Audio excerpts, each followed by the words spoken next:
దయచేసి మీలో ఎవరైనా ప్రేరేపణ కలిగిన వారు ఒక పాట పాడమని మనం చూస్తున్నానండి. వందనాలన్నయ్య. కంటిలో ఎలలో నేను తిరిగినను, కన్నీరు చూడడు కార్యములు నెరవేర్చును. కంటిలో ఎలలో నేను తిరిగినను, కన్నీరు చూడడు కార్యములు నెరవేర్చును. నా మనసు చాలా కావద్దు,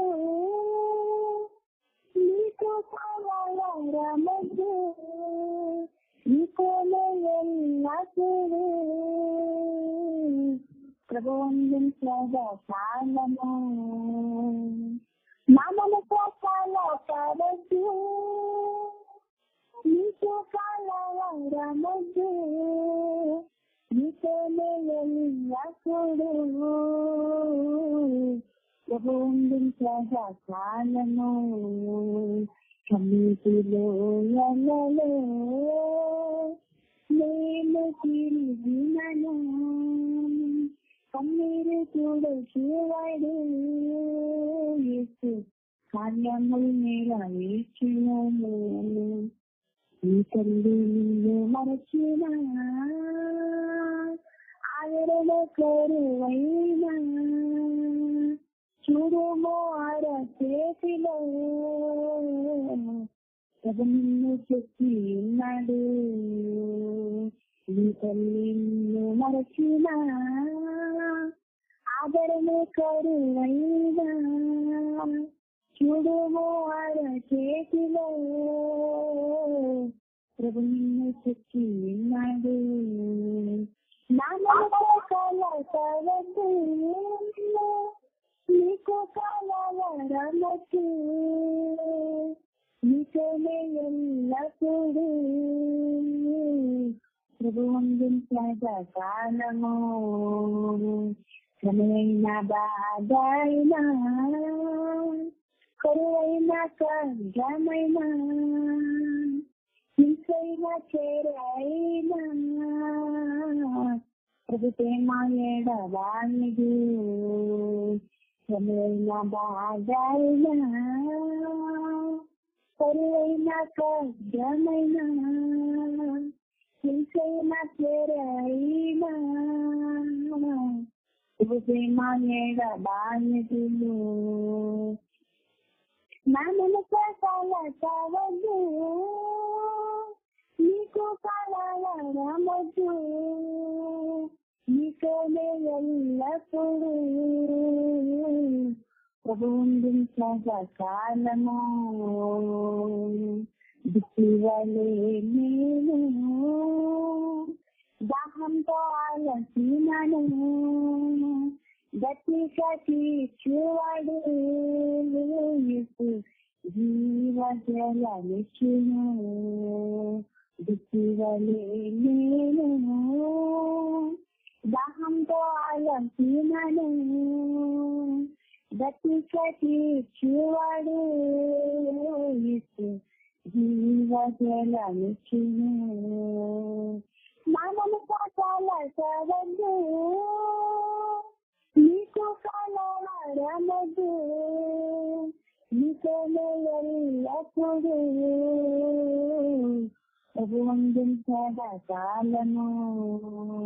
కన్నీటిలో ఎలలో నేను తిరిగినను, కన్నీరు చూడడు కార్యములు నెరవేర్చును. వందనాలయ్యా. వందనాలమ్మా. మరి ప్రార్థన చేసి మమ్మల్ని దేవగారు మనల్ని వాక్యాన్ని నడిపిస్తారు. 10 వందనాలంటే ప్రార్థన చేసి కార్యక్రమాన్ని కొనసాగించారు. దేవుని సన్నిధికి కూర్చి వచ్చిన ప్రియులైన దేవుని పిల్లలందరికీ శుభములు వందనాలు తెలియజేస్తున్నారండి. దేవుని సహాయం నిమిత్తం చిన్న మాట ప్రార్థన చేస్తున్నాం. మహోన్నతుడా, మహాపరిశుద్ధుడా, జీవం కలిగిన మా నాయన స్తోత్రాలు తండ్రి. గడిచిన కాలం అంతా మమ్మల్ని అందరినీ మీ కృపలో భద్రపరిచి మా జీవితాల్లో మరొక నూతన దినాన్ని పొడిగించి ఉదయం నుంచి సాయంత్రం వరకు మీ కృపలో భద్రపరిచి ఆయుష్ను ఆరోగ్యాన్ని ఇచ్చి ఒక సాయంకాల దినమున మరొకసారి మీతో సహవాసం చేయటానికి, మిమ్మల్ని తండ్రి అని పిలుగుటకు నాయన మా జీవ ఫలంతో మిమ్మల్ని గానం చేయటానికి, మా ప్రార్థనా విజ్ఞాపనలు మీ ప్రార్థన చేర్చటకు, పర్లోక సంబంధమైన వర్తమానాన్ని వినటానికి మీరు మాకు అనుగ్రహించి మీకు భాగ్యాన్ని బట్టి స్తోత్రాలు నాయన. మీకు వాక్యం మీద గౌరవంతో మీ సన్నిధికి వచ్చిన మీ పిల్లలందరినీ బట్టి స్తోత్రం తండ్రి. అల్లుపుడు అయోగ్యుడైన నాకు మరొకసారి మీ పిల్లలతో మీ మాటలు పంచుకోవడానికి ఇచ్చిన భాగ్యాన్ని బట్టి కూడా స్తోత్రాలు చెల్లిస్తున్నాం తండ్రి. ఏ మాటలు అయితే వినబోతున్నామో ఆ మాటలు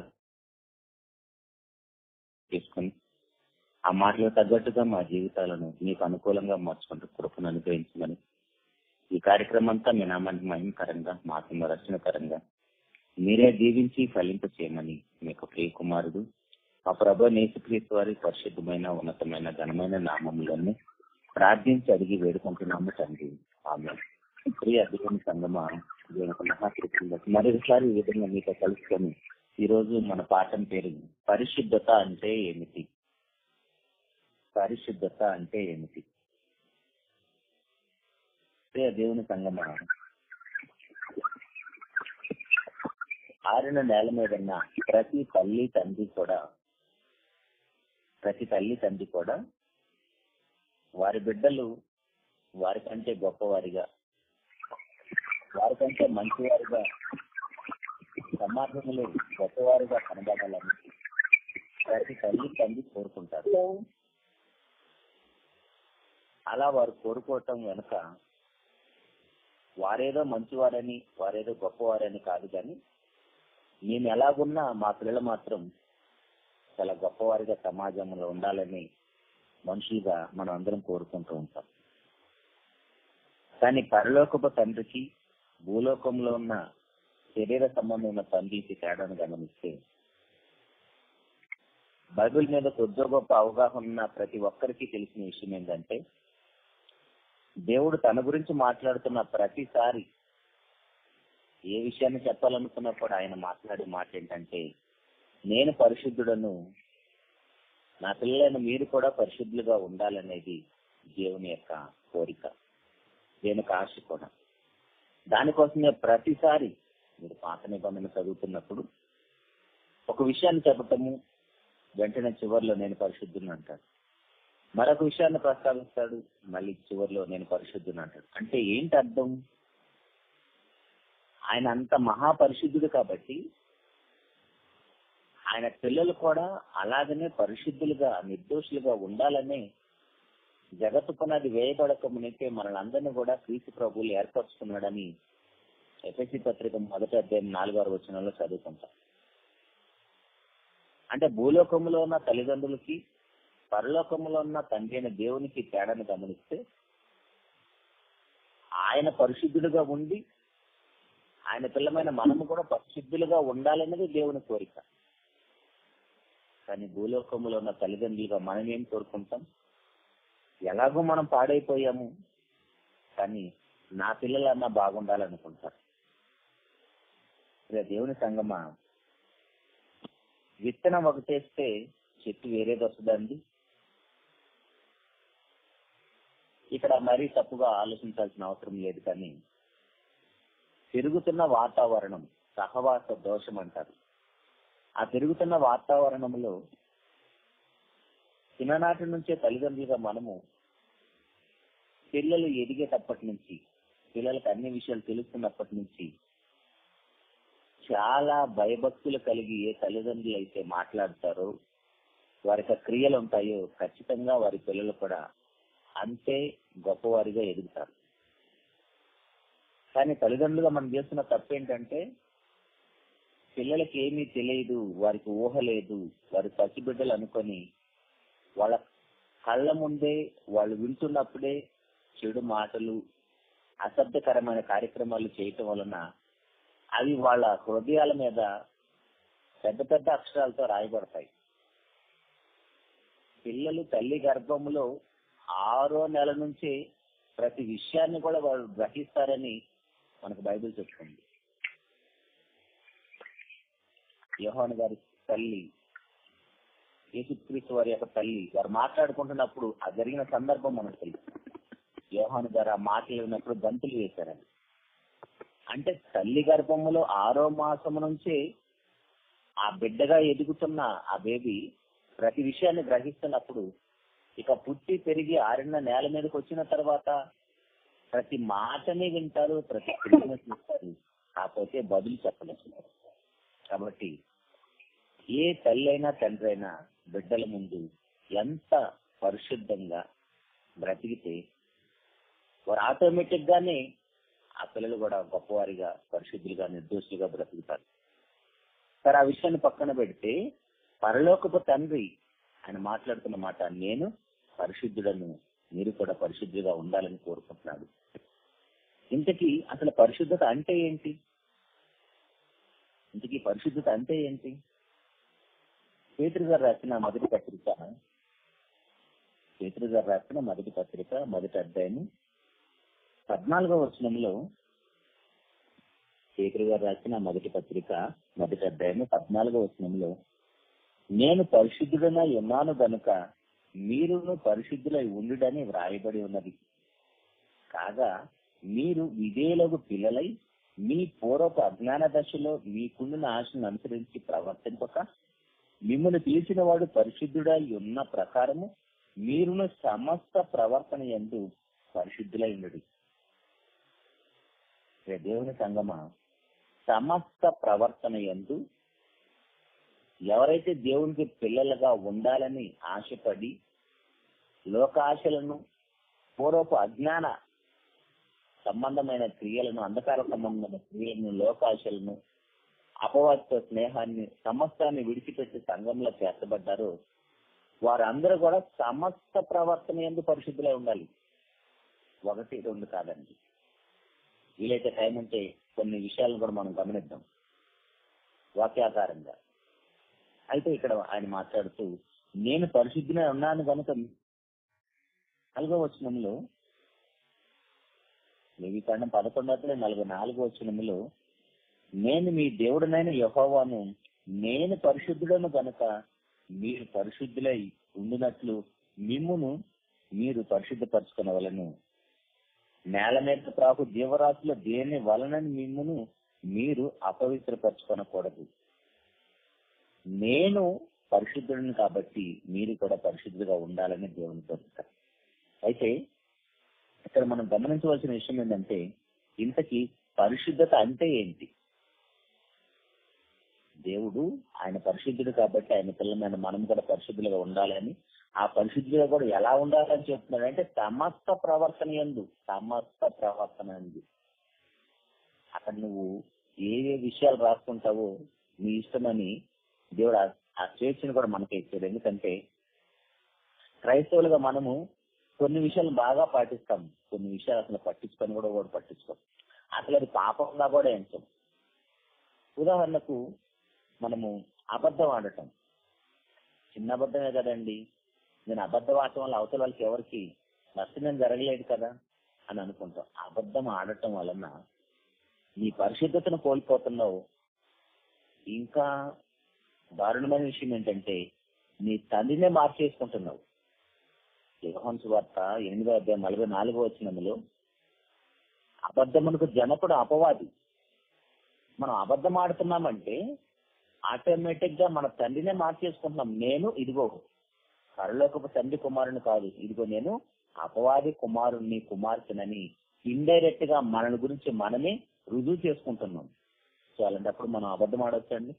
చిన్నగా పెద్ద సంగతి పక్కన పెట్టి అసలు అబద్ధమే దేవునికి అసహ్యమైన క్రియ.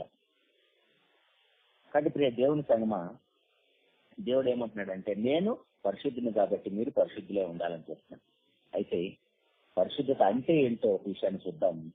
పరిశుద్ధత అంటే ద్వితీయోపదేశ కాండము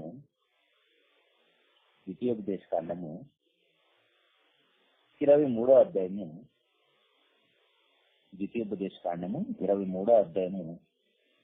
14వ వచనములో, ద్వితీయోపదేశ కాండము 23వ అధ్యాయము 14వ వచనములో, నీ దేవుడైన యెహోవా నిన్ను విడిపించుటకు, నీ శత్రువులను నీకు అప్పగించుటకు నీ పాళెములో సంచరించుచుండు గను ఆయన నీలో అసహ్యమైన దేనినైనా చూసి నిన్ను విడవకుండానట్లు నీ పాలెము పరిశుద్ధంగా ఉండవలెను. దేవుడు మనల్ని చూస్తున్నప్పుడు, దేవుడు మనల్ని దర్శిస్తున్నప్పుడు, దేవుడు మనతో సంచారం చేస్తున్నప్పుడు మనలో దేవునికి అసహ్యమైన క్రియ ఏది కనపడకూడదు అంటున్నాడు. అసహ్యమైన క్రియ మనలో లేకపోవటమే పరిశుద్ధత. మరలా చదువుదామన్నమాట. ద్వితీయోపదేశకాండం 23వ అధ్యాయము 14వ వచనములో, నీ దేవుడనైన యెహోవా నిన్ను విడిపించుటకు నీ శత్రువులు నీకు అప్పగించుటకును నీ పాలెంలో సంచరించుచుండును గనుక ఆయన నీలో అసహ్యమైన దేనినైనా చూసి నిన్ను విడవకుండానట్లు నీ పాలెము పరిశుద్ధంగా ఉండవలెను. అంటే దేవునికి మన దగ్గర ఏది అసహ్యమైన క్రియ కనపడకూడదు. అసహ్యమైన క్రియ ఏది మన దగ్గర లేదు అంటే మనము పవిత్రులమే, పరిశుద్ధులమే. అంటే అసహ్యమైనది ఏది లేకుండా ఉండటమే పరిశుద్ధత. ఇంకొక విషయాన్ని కూడా చూద్దాం. ఇందాక మనం చదువుతున్న లేవి కాండంలోనే 11వ అధ్యాయము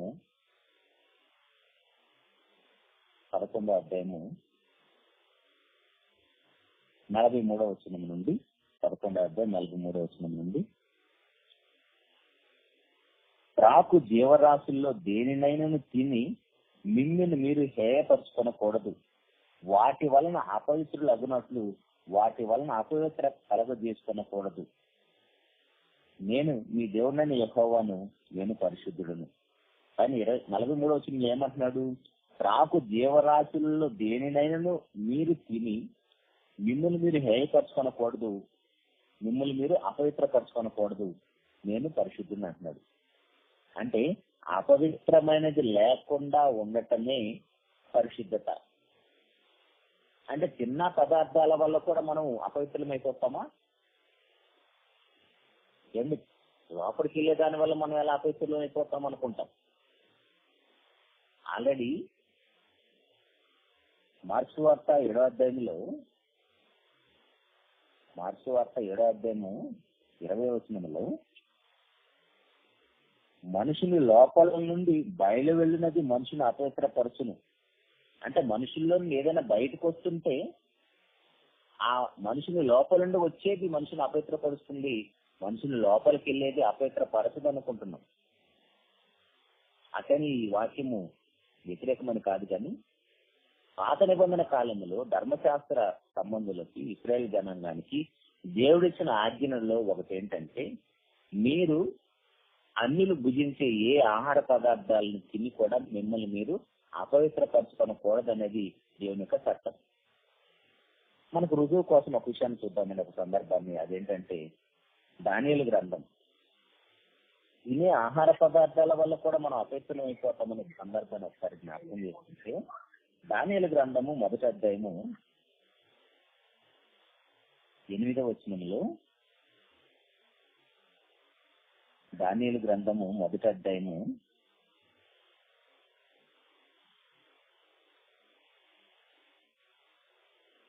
8వ వచనంలో,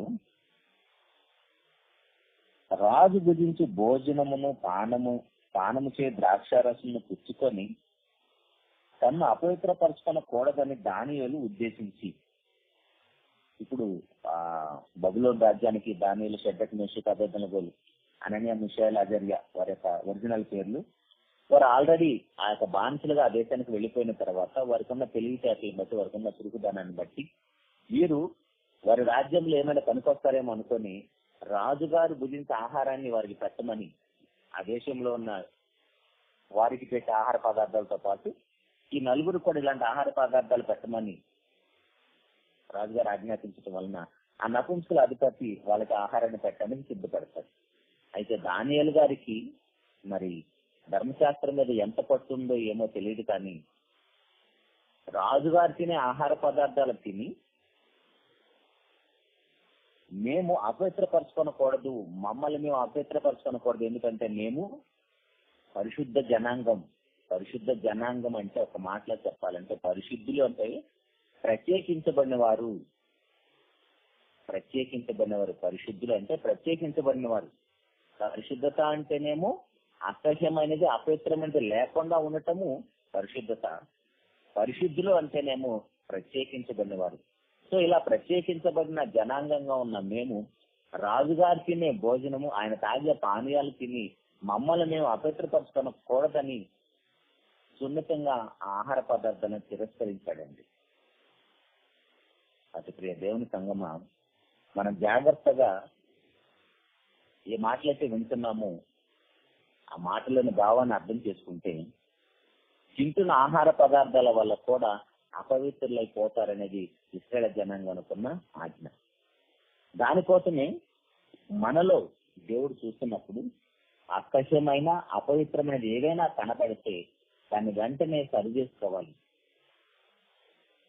పిల్లలు చెప్పినా, పెద్దలు చెప్పినా, దైవ సేవకులు చెప్పినా, బైబిల్ మనం చదువుతున్నప్పుడు ఆ మాట మనకి వినబడినా, మనం చదివినా వెంటనే దాన్ని దిద్దుకునే స్వభావం ఎప్పుడైతే మనకు వస్తుందో ఆటోమేటిక్ గా మనము కోల్పోయిన కుమారత్వాన్ని, మనం కోల్పోయిన పరిశుద్ధతను తిరిగి సంపాదించుకోగలుగుతాం.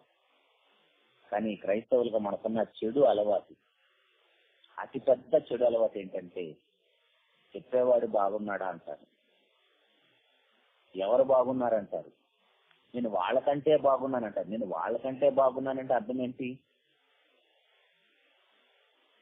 కాబట్టి మనల్ని మనం మోసం చేసుకోకూడదండి. పరిశుద్ధత విషయంలో మనల్ని మనం మోసం చేసుకోవద్దు. అలా మోసం చేసుకోవటం వల్ల నాకు జరిగే ప్రమాదం ఏంటంటే దేవుడు మనల్ని అసహించుకుంటున్నాడు. అసహ్యమైనది మనలో లేకుండా ఉండటమే పరిశుద్ధత అంటున్నాడు.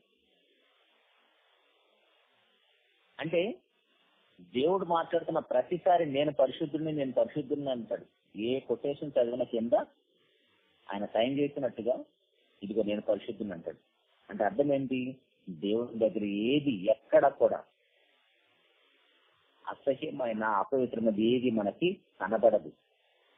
సో ఆయన పిల్లలమైన మనము కూడా అంతే పరిశుద్ధంగా ఉండాలనేది దేవుని యొక్క కోరిక అండి.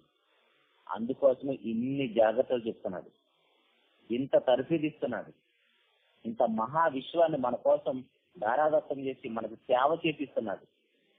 ఇంతమంది దైవజనులను మనకంటే ముందు తరాల వాళ్ళని పుట్టించి వారందరి ద్వారా ఆయన జనాంగానికి వాక్యాన్ని బోధిస్తూ, ఒకవేళ విని వదిలేస్తారేమో మళ్ళీ గ్రంథస్థం చేయించి మరలా దానికోసం అనేక మంది దైవజనుల ద్వారా అనేకమైన పుస్తకాలు రాసిచ్చి ఒకే విషయాన్ని పదే పదే ప్రస్తావిస్తూ ఇదిగో నేను పరిశుద్ధుడను, మీరు కూడా పరిశుద్ధులుగా ఉండాలని ఇన్ని సంవత్సరాలుగా, ఇన్ని తరాలు గడిచిపోయిన ఆ విషయాన్ని ఆయన జ్ఞాపకం చేస్తూనే ఉన్నాడు, నేర్పిస్తూనే ఉన్నాడు. దీని వెనకాల మనమంటే దేవునికి ఎంత ఇష్టమో చాలా మందికి సంఘాలలో దైవజనులు ఒకవేళ చెప్పిన ప్రసంగమే మరలా చెబితే ఏంటండి చెప్పిందే చెప్తూ ఉంటాడు అంటారు. వినే వాళ్ళకి అంత కష్టమైపోతే వాక్యం చెప్పే వాళ్ళు రోజుకి ఎంత కష్టపడి వాక్యాన్ని ప్రిపేర్ చేసుకోవాలో తెలుసా? అది వాక్యాన్ని ప్రిపేర్ చేసుకున్న వాళ్ళకి అర్థమవుతుంది. ఎందుకంటే వినే వాళ్ళకి ఎలాగైనా సరే ఆ మాటలు వాళ్ళ హృదయాల్లో నిలబడిపోవాలి. ఆ మాటల ప్రకారం వాళ్ళు ఎంతో కష్టపడతాడని. కానీ వింటున్న మనకేమో చాలా సులభన భావం, ఏంటి ఇది పోయిన వారం చెప్పిందే కదా అన్నట్టుగా చాలా సింపుల్ గా తీసేస్తాం. కానీ దేవుడు ఈ పరిశుద్ధత అనే పదాన్ని మనం బైబిల్లో వెతికితే సుమారు 1400-1500 సార్లు రాయబడింది. సుమారుగా 1400-1500 సార్లు ఆ పదం రాయబడిందంటే ఊరికే రాశాడండి. ఆయన అంత మహాపరిశుద్ధుడు కాబట్టి ఆయన పిల్లమైన మనం కూడా అంతే పరిశుద్ధంగా ఉండాలని ఏదో ఒక సందర్భంలో జ్ఞాపకం చేస్తూనే ఉంటాడు. ఎక్కడ మనం మర్చిపోయి అసహ్యమైన క్రియలు చేసి దేవునికి దూరం అయిపోతాము అనండి. ఇంకా దేవుడు ఎంత పరిశుద్ధుడో తెలుసా అండి? దేవుడు ఎంత పరిశుద్ధుడో తెలుసా? మనందరికీ ఒక పాట గుర్తు ఉంది, పరిశుద్ధ పరిశుద్ధ అనే పాట తెలుసు కదా. ఆ పరిశుద్ధ పరిశుద్ధ అనే పాటలో దేవదూతలు కూడా ఆయన పరిశుద్ధతను వర్ణించలేరంటండి. పరిశుద్ధ పరిశుద్ధ పరిశుద్ధ ప్రభువ వరదూతలైనా నిన్వర్ణింపగలరా. ఆంధ్రప్రదేశ్ కీర్తన ఈ పాట మన అందరికీ తెలుసు. చిన్నప్పటి నుంచి, మనం పుట్టక ముందు నుంచి కూడా వింటున్న పాట. ఆ పాటలోని ఆ మాటకు అర్థం ఈ మధ్య నాకు అర్థమైందండి, ఈ పాఠాన్ని ప్రిపేర్ అవుతున్నప్పుడు. ఎందుకంటే ఏదో ఆనవాయితీగా అలవాటుగా ఆ పాటలు పాడేస్తామే, కానీ అప్పట్లో ఆ పాట రాసిన వాళ్ళు పరిశుద్ధ లోకములో దేవుని యొక్క పరిశుద్ధులుగా ఉన్న దేవదూతలే దేవుని యొక్క మహాపరిశుద్ధతను వర్ణించలేరంటండి. దేవుని యొక్క మహాపరిశుద్ధతను పరిశుద్ధ లోకంలో ఉన్న పరిశుద్ధ దేవదూతలు వర్ణించలేనప్పుడు ఆయన ఎంత పరిశుద్ధుడో చూడండి. ఇంతకీ దేవుడు ఎంత పరిశుద్ధుడు మనకు అర్థం కావాలంటే, నిర్గమకాండము 15వ అధ్యాయము 11వ వచనంలో, నిర్గమకాండం 15వ అధ్యాయం 11వ వచనంలో, యెహోవా వేలుపులలో నీ వంటి వాడెవడు, పరిశుద్ధతను బట్టి నీవు మహానీయుడవు, స్తుతి కీర్తనను బట్టి పూజ్యుడవు, అద్భుతం చేయువాడవు, నీ వంటి వాడెవడనూ లేడు. పరిశుద్ధతను బట్టి వేలుపులలో నీ వంటి వాడు ఎవడూ లేదంటున్నాడండి కీర్తన. మోషే గారు మాట్లాడుతున్న మాట, మోషే గారి ద్వారా దేవుడు రాయించిన మాట. అంటే వేల్పులు అంటే కొలవబడిన వారు, పూజించబడేవారు ఎంతమంది ఉన్నా సరే దేవుడు ఎలా ప్రత్యేకించబడినవారు అంటే ఆయన యొక్క మహాపరిశుద్ధతను బట్టి. మనమేమో మనకి ఎవరైనా చిన్న సహాయం చేసినా సరే వాడిని దేవుడితో పోల్చేస్తాం. రాజకీయ నాయకులను దేవుడితో పోలుస్తాము, సినిమా వాళ్ళని దేవుడితో పోలుస్తాము, క్రికెటర్స్ ని దేవుడితో పోలుస్తాము. మనం ఏదైనా ఆపదలో ఉన్నప్పుడు ఎవడైనా మనకు సహాయం చేస్తే వాళ్ళనే దేవుడుగా పూజిస్తాం, కొలుస్తాం. కానీ ఆ స్థానానికి అర్హత ఏంటంటే పరిశుద్ధత. ఒకవేళ వాళ్ళు పొరపడవచ్చు మనుషుల చేత, కానీ పరిశుద్ధతను బట్టి వేలుపులో నీ వంటి వాడు ఎవడూ లేడంటారు. అదండి దేవుని యొక్క పరిశుద్ధత అంటే. దేవుని యొక్క పరిశుద్ధత అంటే ఎంత గొప్పదో చూడండి. ఇంకా యెషయా గ్రంథంలో ఇంకొక మాట ఏంటంటే 40వ అధ్యాయము, యెషయా గారు ఏమని చెప్తున్నారు ఆయన గురించి. యెషయా గ్రంథం 40వ అధ్యాయము 25వ వచనంలో, యెషయా గ్రంథం 40వ అధ్యాయం 25వ వచనంలో, నీవు ఇతనితో సమానుడని మీరు నన్ను ఎవరికి సాటి చేయుదురు అని పరిశుద్ధుడు అడుగుతున్నాడు. మీరు ఎవరితో పడితే వారితో నన్ను పోలుస్తున్నారు కదా. మహాపరిశుద్ధుడైన దేవుడు ఏమని అడుగుతున్నాడంటే, పరిశుద్ధతను బట్టి మీరు నన్ను ఎవరితో సమానుడని మీరు మాట్లాడుతున్నారు, ఎవరితో పోల్చగలరు అంటున్నాడు. అసలు ఆయన పరిశుద్ధతను కొలమానంగా పెడితే వేలిపుల్ల ఆయన వంటి వాడు ఎవడూ లేడని ప్రతి భక్తుడు విషయం జ్ఞాపకం చేస్తున్నాడండి. అతి ప్రియ దేవుని సంగమా, అంత మహాపరిశుద్ధుడైన దేవుడు ఆయన పిల్లమైన మనం కూడా అంతే పరిశుద్ధుడిగా ఉండాలనేది ఆయన కోరికండి. అయితే ఇంకొక విషయాన్ని జ్ఞాపకం చేస్తున్నాడు, అదేంటంటే దేవుడు ఎలాగ పరిశుద్ధుడు. పరిశుద్ధత అంటే ఏంటో చూశారు. అసహ్యమైనది, అపవిత్రమైనది లేకుండా ఉండటము పరిశుద్ధత. దేవుడు ఎంత పరిశుద్ధుడు. వెల్పులు ఆయన వంటి వాడు ఎవడు లేడు. ఆయనతో సంబంధం మనం ఎవరితో ఆయన పోల్చలేం, అంత పరిశుద్ధుడు ఆయన.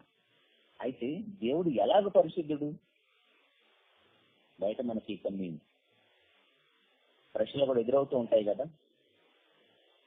ఆయన స్వభావమే పరిశుద్ధత అండి. కొన్ని రిఫరెన్సెస్ మనం చూస్తే దేవుని యొక్క స్వభావమే పరిశుద్ధత.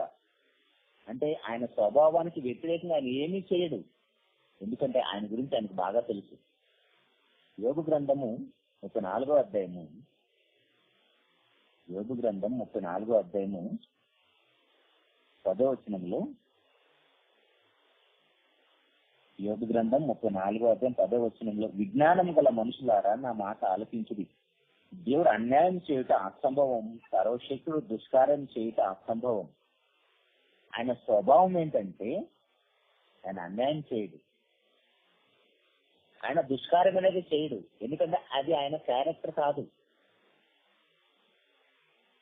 ఆయన స్వభావానికి విరోధము ఏదీ చేయడు. మొదటి సమూయేలు గ్రంథము 15వ అధ్యాయము. మనమైతే మన స్వభావానికి వ్యతిరేకంగా చాలా పనులు చేస్తాం. అట్లా అది మన స్వభావం అన్నట్టుగానే చేస్తాం. కానీ దేవుడు మాత్రం తన స్వభావానికి వ్యతిరేకంగా ఏమీ చేయడండి. మొదటి సమూయేలు గ్రంథము 15వ అధ్యాయము 29వ వచనంలో 15వ అధ్యాయం 29వ వచనంలో, మరియు ఇశ్రాయేలుకు ఆధారమైన వాడు నరుడు కాడు, ఆయన అబద్ధమాడు, పశ్చాత్తాపపడడు. మనమేమో అబద్ధం ఆడటం చాలా ఈజీగా ఆడేస్తామని మన ప్రారంభంలోనే విన్నాం. ఎందుకంటే ఆయన గురించి ఆయనకు తెలుసు, ఆయన ఏంటో ఆయనకు తెలుసు. కానీ మన గురించి ఏంటో మనకు తెలియదు కాబట్టి మనం ఎలాంటి వారమో ఆ సంగతి కూడా మనం మర్చిపోయాం కాబట్టి మనం ఈజీగా అబద్ధాలు ఆడేస్తూ ఉంటాం. అది దేవుని సంగమా, దేవుని గురించి దేవునికి ఎలాగో తెలుసో క్రైస్తవులుగా మన గురించి మనకు కూడా అంతే తెలియాలి. కానీ మనకి ఎవరి గురించి బాగా తెలుసండి? మన భార్య గురించి చెప్పమంటే పేజీలు చెప్పేస్తాం, గంటల తరబడి చెప్పేస్తాం. నీ భర్త గురించి చెప్పమంటే పురుషుల కంటే ఇంకా 2 ఇంచులు ఎక్కువ చెప్తారు స్త్రీలు. నీ భర్త ఎలాంటి వాడు చెప్పమ్మా అంటే. ఇక్కడ భర్త భార్యను పక్కన పెట్టేసి మీ అత్త గురించో, మీ ఆడపడుచుల గురించో, లేదా మీ పొరుగు వారి గురించో చెప్పమంటే ఇంకా అసలు రోజులే సరిపోవు, గంటలు మాట్లాడతాం. అదే మీ గురించి ఏమైనా చెప్పమంటే నువ్వు ఎలాంటి వాడివి, నువ్వు ఎలాంటి దానివి, నీ క్యారెక్టర్ ఏంటి చెప్పమంటే నోట్ల నుంచి మాటలు రావు. ముందుగా మన గురించి మనకు తెలియాలండి. దేవుని గురించి తెలుసు. దేవుని గురించి తెలుసు కాబట్టి ఆయన దుష్కార్యం చేయడు, అబద్ధం ఆడడు, పశ్చాత్తాపపడడు. కానీ మన గురించి మనకు తెలియదు కాబట్టి మనం ఈజీగా అన్యాయం చేస్తాం, అబద్ధాలు ఆడతాం, మోసం చేస్తాం, నేరాలు చేస్తాం. ఇంకా మాట్లాడితే దేవునికి అసహ్యమైన ప్రతి కార్యక్రమాన్ని చేస్తాం. అలా చేస్తున్నామంటే అర్థం ఏంటంటే మన గురించి మనకు తెలియదు. ఎప్పుడైతే మన గురించి మనం తెలుసుకుంటామో ఖచ్చితంగా అలాంటి పనులు ఏవి మనం చేయకుండా బ్రతకగలుగుతాం. సంఖ్యాకాండము 23వ అధ్యాయము 19వ వచనంలో కూడా, సంఖ్యాకాండం 23వ అధ్యాయం 19వ వచనంలో కూడా దేవుడు అబద్ధమాటకు ఆయన మానవుడు కాడు, పశ్చాత్తాపడ్డకు ఆయన నరపుత్రుడు కాడు. అంటే నరులు అబద్ధాలు ఆడుతున్నాడు అంటే అర్థం ఏంటి? తన గురించి తాను తెలుసుకోలేదని అర్థం. అబద్ధం ఆడితే అర్థం ఏంటి? ఇంకా మన ప్రారంభంలో ఉన్నాం. యోహాను సువార్త 8వ అధ్యాయము 44వ వచనములో,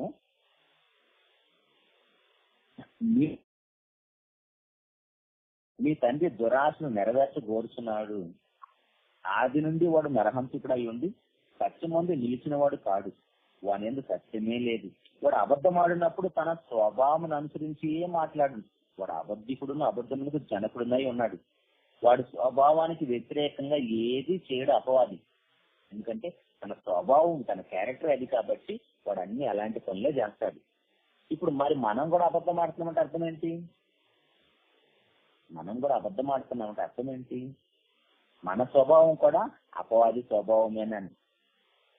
కానీ దేవుని స్వభావం ఎలాంటిదో తెలుసా?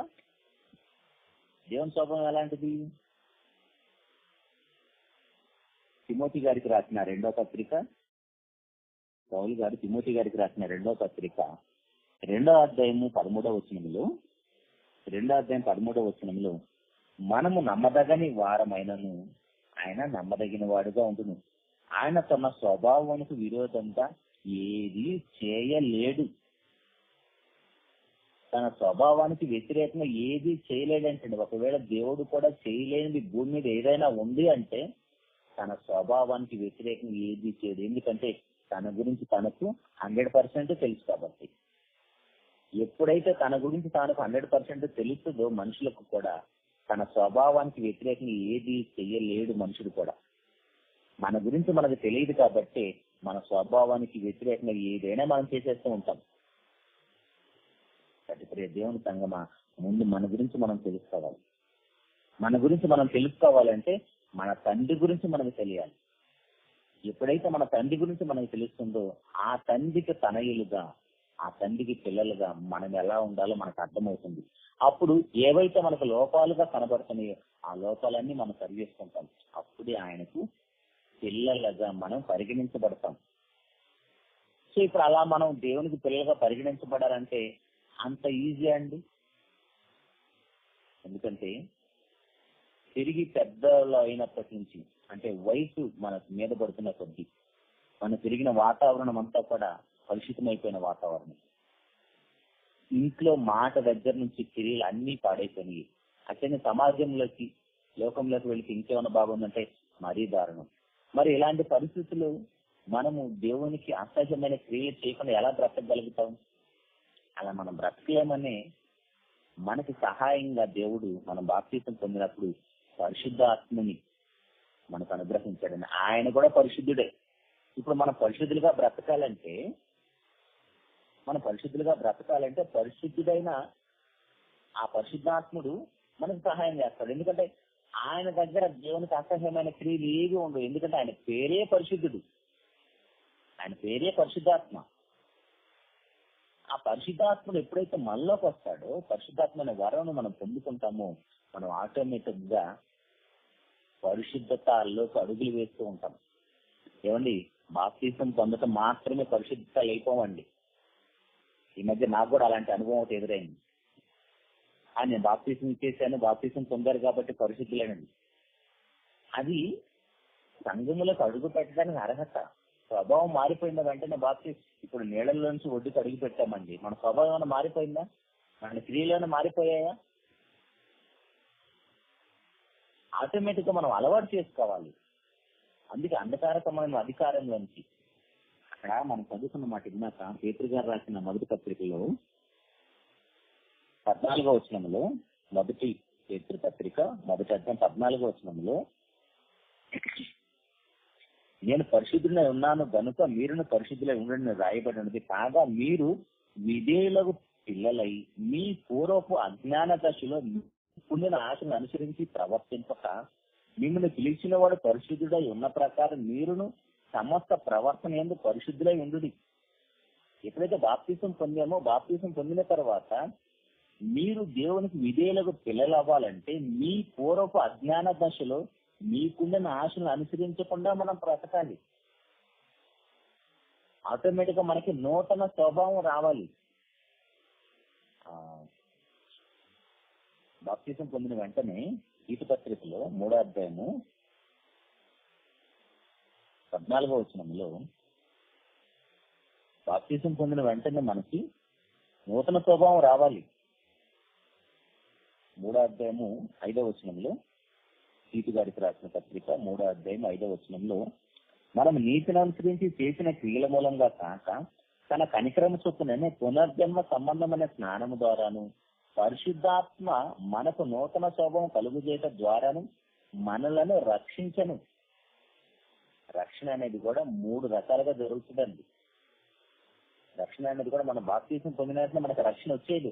అలా రక్షణ మనకు రావాలంటే బాప్తిసం పొందిన వెంటనే ఒడ్డును అడుగు పెట్టిన వెంటనే మన ప్రాణం పోవాలి. అలా మనకు ప్రాణం పోతే మనం రక్షించబడినట్టే. కానీ అలాంటి అవకాశము ఎవరికి రాలేదు కూడా. మరి రక్షణ మనకి ఎలా వస్తుంది? రక్షణ 3 రకాలుగా వస్తుంది. బాప్తిసం పొందినప్పుడు మనం రక్షించబడ్డ జాబితాలోకి వస్తాం. మన రక్షణను మనం నిరూపించుకోవాలి, మన కుమారత్వాన్ని మనం నిరూపించుకోవాలి. అలా నిరూపించిన తర్వాత మనం చనిపోయిన తర్వాత నిత్యమైన రక్షణ అడుగు పెడతాం. వీలైతే వాక్యాధారంగా ఏదో ఒక దైవజనుల ద్వారా ఆ మాటలు కూడా విందాం. బాప్తిసం పొందిన వెంటనే మనం రక్షించబడిపోయామని సంకలు ఎగరేయాల్సిన అవసరం లేదు. చాలా మంది అలా అమాయకంగా అజ్ఞానంగా బ్రతికేస్తున్నారు. మన కుమారత్వాన్ని నిరూపించుకోవాలండి. మనం బాప్తిసం పొందిన వెంటనే రక్షించబడిపోయినట్టయితే ఇన్ని గొడవలు ఎందుకండి? అసలు ఇంతమంది దైవజనులు ఎందుకు? ప్రతి క్షణము మన దేవుని సన్నిధిలో గడపాల్సిన అవసరం ఎందుకు? ఉదయం, మధ్యాహ్నం, సాయంత్రం ఈ యొక్క మీటింగ్లు ఎందుకు మనకి? బాప్తిసం పొందేసాం కదా, రక్షించబడిపోయామనుకుంటే ఎలాగూ? మన కుమారత్వాన్ని నిరూపించుకోవాలి. మనకు ఇంకా ఈజీగా అర్థం కావాలంటే మనమందరం ఏదొక పని చేస్తున్న వారము, ఏదో ఒక ఉద్యోగం చేస్తున్న వారము. ఉద్యోగంలో జాయిన్ అయిపోతే మనకు శాలరీ ఇస్తారా? ఉద్యోగంలో జాయిన్ అయిన దగ్గర నుంచి నెల మొత్తం మనం డ్యూటీ చేస్తే మనకి శాలరీ ఇస్తున్నారా? పని చేసిన వాడు జీతానికి పాత్రుడు అండి. పరలోకాన్ని కూడా దేవుడు జీతంతోనే పోల్చాడు. మనమేమో లోకం కష్టపడతాము, ఓటీలు చేస్తాము, రేయింబగుళ్ళు కష్టపడతాము. ఇప్పుడు నేను గాంధీయానికి ఒక మెసేజ్ పెట్టాను, ఆయన చూడలేదు అనుకుంటా. 4:40కి మెసేజ్ పెట్టాను. అన్న నేను ఊరు బయటకు వచ్చాను, అంటే సుమారు మా ఇంటి నుంచి ఒక 40-50 కిలోమీటర్లు బయటకు వెళ్ళిపోయాను. బాగా వర్షం పడుతుంది, నేను రావడానికి లేట్ అవుతుందేమోనని మెసేజ్ పెట్టా. ఫోన్ చేశా, అన్న ఫోన్ కలవలేదు, మెసేజ్ చూడలేదు. నేను 6:30కి బయలుదేరాను. అక్కడ అన్ని కిలోమీటర్లు బాగా వర్షం పడుతూనే ఉంది. ఎన్ని సిగ్నల్స్ ఉంటాయో దేనికి మహాకృపను బట్టి ఒక్క సిగ్నల్ దగ్గరే ఆగాను. ఇన్ని హైదరాబాద్ ట్రాఫిక్ ఎలా ఉంటుంది మీ అందరికీ తెలుసు. ఆయన వర్షంలో ఆగకుండా వస్తూనే ఉన్నాను. ఒక సిగ్నల్ దగ్గర ఒక 2-3 మినిట్స్ ఆగాను. కానీ టయానికి 8 గంటల కల్లా ఇంటికి వచ్చేసాను. ఎందుకు ఈ విషయాన్ని చెప్తున్నానంటే, ప్రాక్టీస్ చేయాలి ప్రతిదానికి కూడా. బాప్తిసం పొందిన వెంటనే మనకు రక్షణ రాదండి. మన కుమారత్వాన్ని మనం నిరూపించుకోవాలి.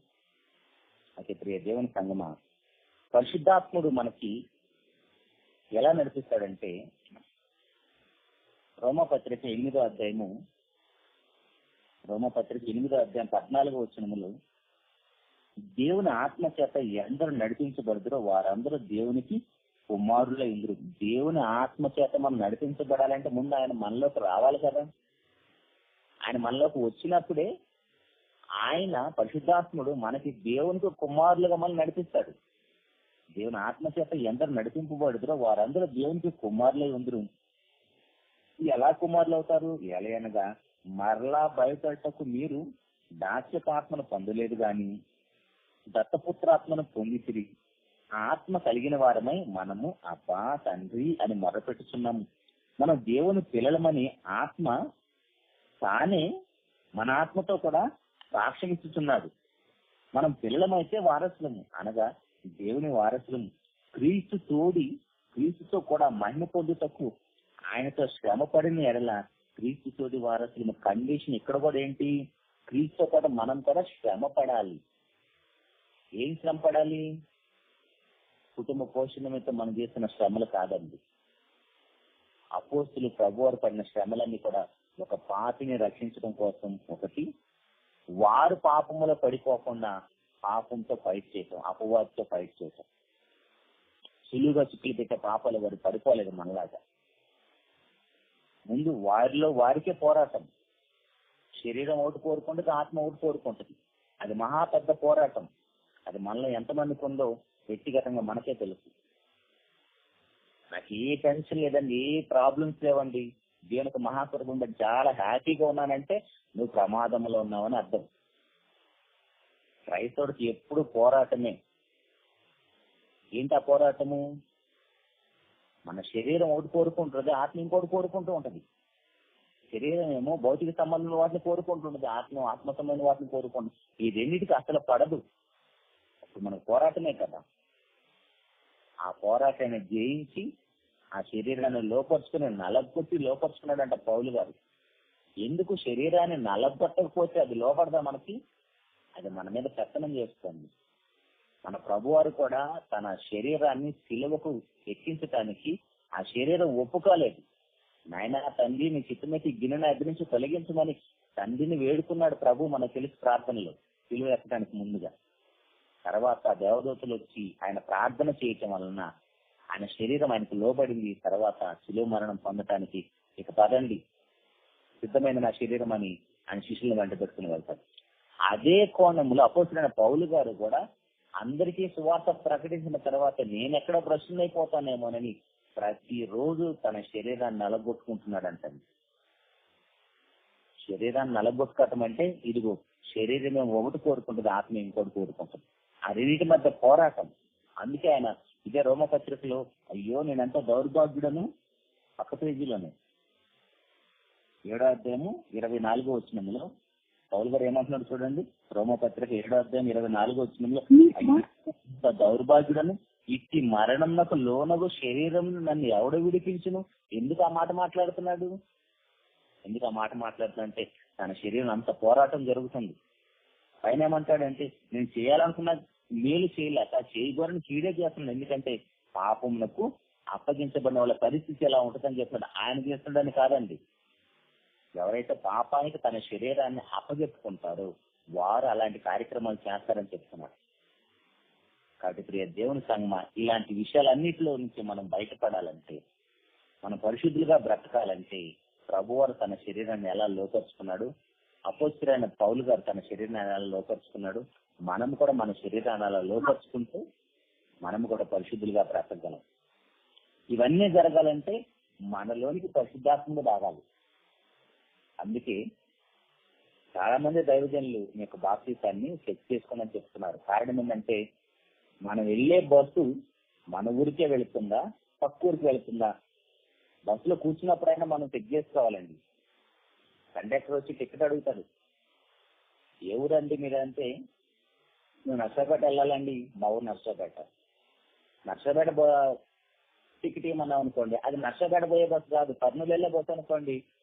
అక్కడ ఉన్న విచక్షణ ఏంటి?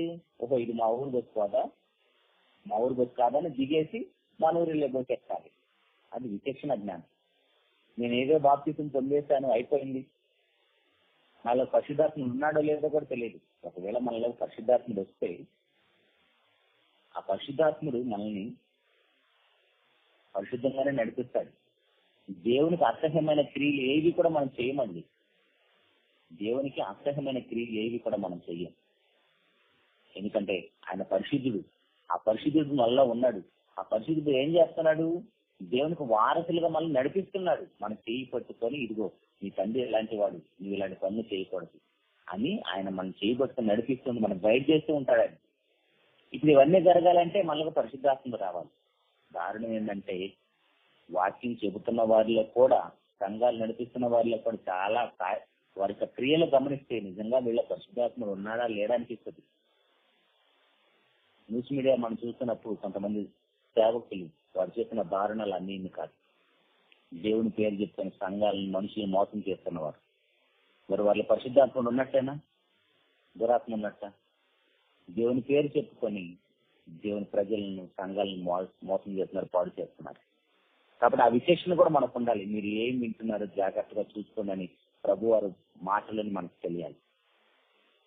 మనం ఏం వింటున్నామే జాగ్రత్తగా చూసుకోవాలి. ఎక్కడ చూసుకోవాలి? ఇదిగో పరిశుద్ధ గ్రంథంలో చూసుకోవాలి. అందుకే ప్రతిరోజు బైబిల్ చదవాలి. ఏదో మీటింగ్ అప్పుడు 4 మాటలు వినేసి పక్కన పడేసేది కాదు పరిశుద్ధ గ్రంథం అంటే. అది మన బ్రతుకు పుస్తకం. దాన్ని ఎవరైతే ప్రతిరోజు ధ్యానిస్తారో, చదువుతారో, వింటారో, ఖచ్చితంగా వారు ఏది వింటున్నారో జాగ్రత్తగా చూసుకోగలరు. ఎక్కడ? పరిశుద్ధ గ్రంథంలోనే. ఏమంటే అపోస్తలుడైన పౌలు గారు 13 పత్రికలు రాసిన పౌలు గారే వాక్యాన్ని చెబుతుంటే వారు ప్రతిరోజు లేఖనాలను సరిగ్గా చెప్తున్నాడా లేదా, ఉన్నట్టే చెప్తున్నాడా లేదని ప్రతిరోజు లేఖలను పరిశీలన చేస్తారంట అండి. వారండి పరలోకానికి వెళ్ళేవారి జాబితాలో, వారండి పరిశుద్ధుల జాబితాలో ఉన్నవారు. మనం కూడా ఆ జాబితాలకు వెళ్ళాలంటే ఇదిగో ఈ తరంలో ఉన్న మనం కూడా అలా బ్రతకాలని అవన్నీ కూడా గ్రంథస్థం చేసి దేవుడు మన చేతిలో పెట్టారు. కాబట్టి దేవుని సంగమా, ఒక విషయాన్ని జ్ఞాపకం చేసి ముగిస్తాను. అదేంటంటే యెహోవాకు అసహ్యమైనవి ఏమిటి? దేవునికి అసహ్యమైనది ఏమిటి? ఇప్పుడు మనం ప్రారంభంలో విన్నాం కదా, పరిశుద్ధమైనది అంటే ఏంటి, పరిశుద్ధత అంటే ఏంటి? అసహ్యమైనది, అపవిత్రమైనది లేకుండా ఉండటమే పరిశుద్ధత. అసహ్యమైనది, అపవిత్రమైనది లేకుండా ఉండటమే పరిశుద్ధత. పరిశుద్ధులు అంటేనేమో ప్రశంసించబడినవారు. ఇంతకీ దేవునికి అసహ్యమైనది ఏమిటి? దేవునికి అసహ్యమైనది ఏంటంటే విగ్రహారాధన సంబంధమైన ఆచారాలు. విగ్రహారాధన సంబంధమైన ఆచారాలు లేఖీకరణ 26 తర్వాత కర్ణపిశాచి యజ్ఞముల యొక్క విచారణ చేయుట. కర్ణపిశాచి యజ్ఞముల యొక్క విచారణ చేయుట. పురుషుడు స్త్రీ వేషము, స్త్రీ పురుషుని వేషం వేసుకునుట. అది సంఘాల్లో కూడా కనిపిస్తుంది మనకి మధ్య. పురుషుడు స్త్రీ వేషం వేసుకునుట, స్త్రీ పురుషుని వేషం వేసుకునుట దేవునికి అసహ్యమైన క్రియలు. అన్యాయం చేయి ప్రతివాడు దేవునికి అసహ్యుడు. అన్యాయం చేయి ప్రతివాడు దేవునికి అసహ్యుడు. విగ్రహములను ఉంచుకునేవాడు దేవునికి అసహ్యుడు. విగ్రహములు అనగానే మీరేదో అన్ని జనులు పూజిస్తున్న విగ్రహాల వైపే చూడకండి. దేవునికి మన హృదయంలో మొదటి స్థానం లేకపోవటమే విగ్రహారాధన. మన హృదయంలో దేవునికి మొదటి స్థానం లేకపోతే అది కూడా విగ్రహారాధనే. భర్త అని, భార్య అని, పిల్లలని, ఉద్యోగం అని, వ్యాపారం అని, ధనం అని, ఇవన్నీ కూడా విగ్రహారాలు. అవన్నీ కూడా మనకి విగ్రహాలు. ఆ విగ్రహారాధన కూడా దేవునికి అసహ్యము. పాపం చేయవారు అందరూ కూడా దేవునికి అసహ్యులు. నరహత్య చేయవారు అందరూ కూడా దేవునికి అసహ్యులు. నరహత్య అనగానే మనం ఏదో కత్తితోనో దేనితోనో పొడిచి చంపటమే కాదండి. మత్తయి సువార్తలో 5వ అధ్యాయంలో మనకు తెలిసిన మాట, తన సహోదరుని చూసి వ్యర్థుడా నువ్వు వేస్ట్ ఎలా ఉన్నా సరే అది నరహత్యతో పోల్చాడు. ఎందుకంటే ఆయన దేవుని యొక్క స్వరూపంలో పోలికలు మీ వల్లే సృజించబడినవాడు. చేతనైతే వాళ్ళని మార్చు, అంతేగాని దూషించకూడదు. అది కూడా నరహత్యతో పోల్చాడు. నరహత్య అనేది కూడా దేవునికి అసహ్యమైన క్రియ. అహంకార దృష్టి, నేను డిఫరెన్స్ చెప్పట్లేదు కానీ ఎక్కువ టైం అయిపోతుందని. అహంకార దృష్టి మనకి చాలా సార్లు కళ్ళు నెత్తికెక్కుతూ ఉంటాయి. ఎప్పుడు మంచి ఉద్యోగం వచ్చినా, బాగా ధనం వచ్చినా, బాగా సంపాదించినా, బాగా చదువుకున్నా, బాగా అందంగా ఉన్నా మనకి కళ్ళు సరిగ్గా కనబడవు, కళ్ళు నెత్తుకుంటాయి. అహంకార దృష్టి అనేది దేవుని పిల్లలకి, పరిశుద్ధులకు తగదండి. నిరపరాధులను చంపు చేతులు. మన సామెతల గ్రంథము 6వ అధ్యాయము 16వ వచనం నుంచి దేవునికి అసహ్యమైనవి 6 కలవు, 7 ఆయనకి అసహ్యం అని చెప్తాడు. అవేంటి? నిరపరాధం చంపు చేతులు, దుర్యోచన యోచించు హృదయం. మన హృదయం ఎంత భయంకరమైనదో ఇందాక మనం చదివిన మార్క్స్ వార్త 7వ అధ్యాయం 21వ వచనంలో. అంత భయంకరమైన హృదయం కలిగిన మనము ఎలా పరిశుద్ధులమండి? మన హృదయాన్ని ప్రతిరోజు మనం కడుక్కుంటూ ఉండాలి. దేంతో కడగాలి? వాక్యముతో ఉదక స్నానం చేపిస్తున్నాను అంటాడు. ఎఫెసీ పత్రిక 5వ అధ్యాయంలో కొంచెం 25-26 వచనాలకు వెళ్తే ఉంటుంది అక్కడ. వాక్యంతో ప్రతిరోజు మనకు ఉదక స్నానం లేకపోతే మన హృదయం దౌర్యంతో నిండిపోతుందండి. మనకి ఇంకా బాగా అర్థం కావాలంటే, ఒక బాటిల్లో బాగా మురుగునీరు ఉందనుకోండి, ఆ మురుగునీటిలో మనం మంచినీరు పోస్తూ ఉంటే ఆ మురుగునీరు అంతా బయటికి వెళ్ళిపోయి మంచినీరు ఆ బాటిల్లో ఉంటుంది. అది ఎంత వాస్తవం. అలాగనే ఇంత చెడిపోయిన మన హృదయం, మార్క్స్ వార్త 7వ అధ్యాయం 20వ వచనంలో, ఆ చెడిపోయిన మన హృదయము వాక్యం మనం ప్రతిరోజు వినిపిస్తూ ఉంటే, ధ్యానిస్తూ ఉంటే, చదువుతూ ఉంటే ఆ చెడంతా బయటకు వెళ్ళిపోయి మన హృదయం అంతా కూడా వాక్యంతో నింపబడుతుందని. ఎప్పుడైతే మన హృదయం వాక్యంతో 19:11 ఉంటుంది. మన హృదయంలో వాక్యం నింపబడినప్పుడు మనం పాపం చేయకుండా పరిశుద్ధులుగా బ్రతుకుతామండి. ఏమండి, ఇన్ని జాగ్రత్తలు ఎందుకండి మనకి? ఎందుకంటే మనం పరిశుద్ధులుగా బ్రతకకపోతే చనిపోయిన తర్వాత నిత్య నరకానికి వెళ్ళిపోతాం, నిత్య శిక్షకు వెళ్ళిపోతాం. అది నీ కోసం సిద్ధపరిచింది కాదు నాయనా, అది అపవాదికి వాని దూతలు సిద్ధపరిచిన స్థలం. నువ్వు అక్కడికి వెళ్ళకూడదని నిన్ను ప్రేమించి నీకు ఇన్ని జాగ్రత్తలు చేస్తున్నాడు దేవుడు.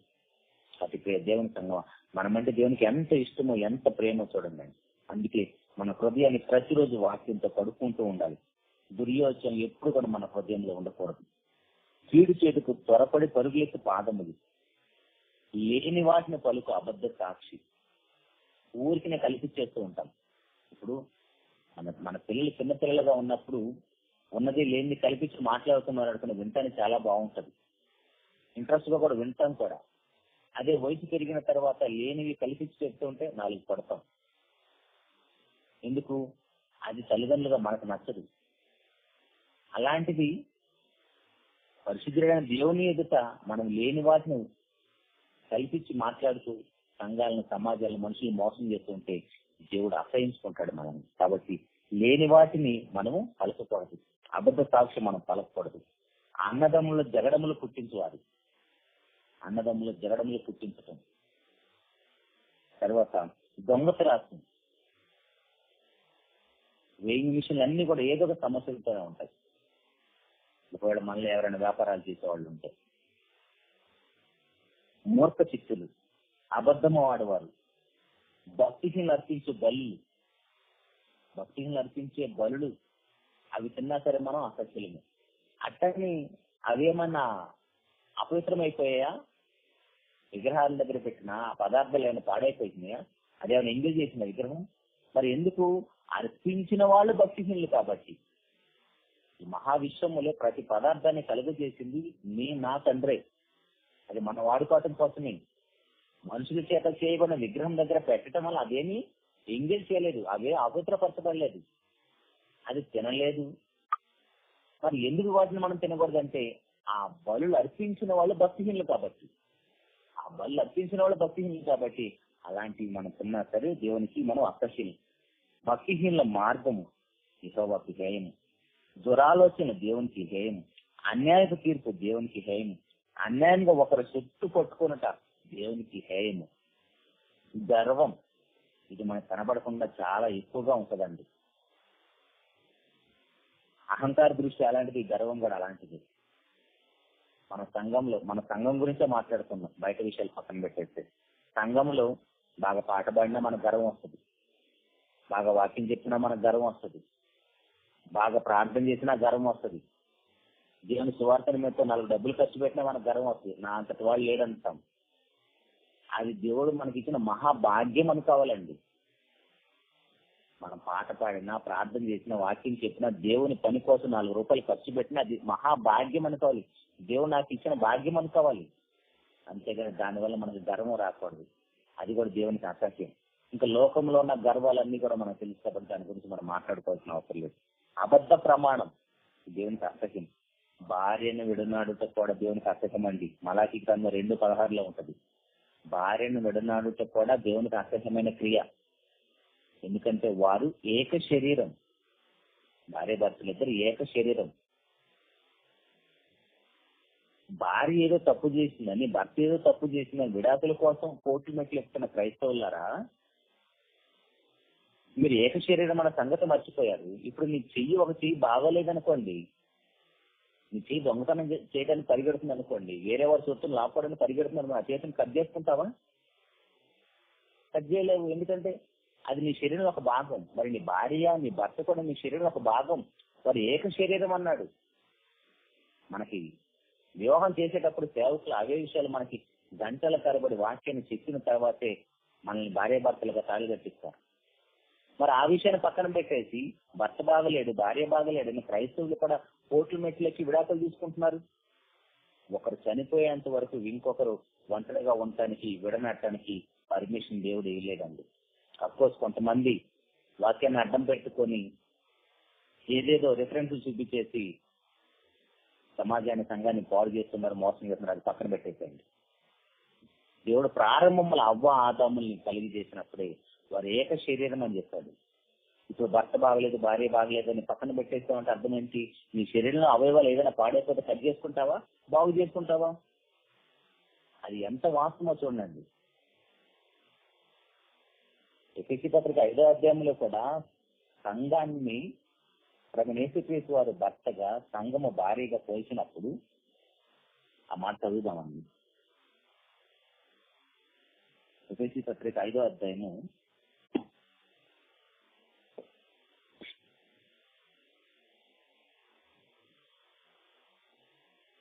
25వ వచనం నుంచి 22 నుంచి చదువుతానండి. ఎఫెసీ పత్రిక 5వ అధ్యాయం 22 నుంచి, స్త్రీలారా ప్రభువునొక వలె మీ సొంత పురుషులకు లోబడునుడి.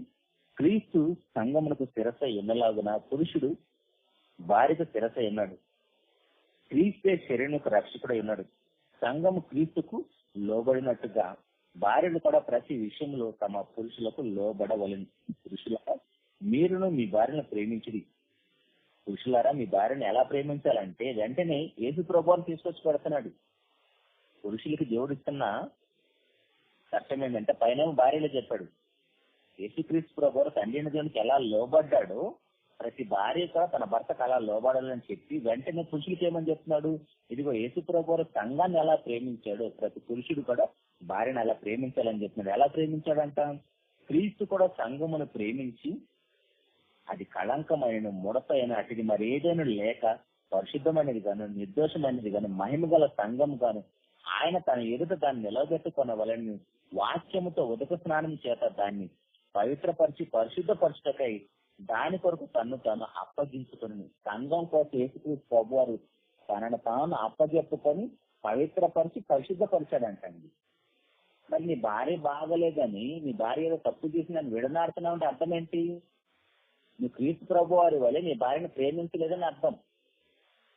యేసుక్రీస్తు ప్రభు వారు సంఘాన్ని ఎలా ప్రేమించాడో మనకు అర్థమైతే ప్రతి పురుషుడు కూడా తన భార్యను, ఆమె ఎలాంటిదైనా సరే, ఎలాంటి చెడు లక్షణాలు ఉన్నా సరే ఆమెను సరిచేస్తావు, సరి చేయాలి. ఆ బాధ్యత మనకి. అదే విషయాన్ని పేతురు పత్రికలో కూడా చెప్తాడండి. పేతురు పత్రికలో కూడా, మొదటి పేతురు పత్రిక 3:7 అటువలే పురుషులారా, జీవమును కృపావరములు మీ భార్యలు మీతో పాలివారై ఉన్నారని ఎరిగి ఎక్కువ బలహీనమైన ఘటమని భార్యను సన్మానించి మీ ప్రార్థనలకు అభ్యంతరం కలగకున్నట్లు జ్ఞానం చెప్పిన వారితో కాపురం చేయదు. నువ్వు ఒక్కడమే చనిపోయి పరలోకానికి వెళ్ళిపోవడానికి హక్కు లేదు. పెళ్లి చేసుకున్న ప్రతి పురుషుడికి నీ వెంట నీ భార్య కూడా రావాలి. నీ వెంట నీ భార్య కూడా రావాలి. ఇప్పుడేంటి, భార్యలు బాగుంటారు, భర్తలు బాగుంటారు. మరి వాళ్ళ పరిస్థితి ఏంటి? అదే 3:1 అటువలే స్త్రీలారా, మీరు మీ స్వపురుషులకు లోబడి ఉండుడి. అందువలన వాళ్ళ ఎవరైనా వాక్యములకు అవిధేయులైతే వారు భయంతో కూడిన మీ పవిత్ర ప్రవర్తన చూసి వాక్యము లేకుండానే తమ భార్యల నడవడి వలన రాబట్టబడవచ్చును. ఇందాక మనం ఎఫెసీ పత్రికలో చదివింది, ఇక్కడ కూడా పేతురు గారు చెప్తున్నాడు. ఏంటి, అక్కడ పౌలు గారు చెప్పారు, ఇక్కడ పేతురు గారు చెప్తున్నారు. ఏమని చెప్తున్నాడు? ప్రతి భార్య కూడా యేసుక్రీస్తు ప్రభువు తండ్రిని దేవునికి ఎలా లోబడ్డాడు, అలాగనే ప్రతి భార్య కూడా భర్త మంచివాడ చెడ్డ సంగతి పక్కన పెట్టేస్తున్నారు. దాని గురించి మాట్లాడలేదు. నీ భర్త ఎలాంటి వాడైనా సరే, నీ భర్త నీకు తెలుసు కాబట్టి అతనికి లోబడాలి. ఎలా లోబడాలంటే యేసుక్రీస్తు ప్రభువు తండ్రిని దేవునికి లోబడ్డట్టుగా.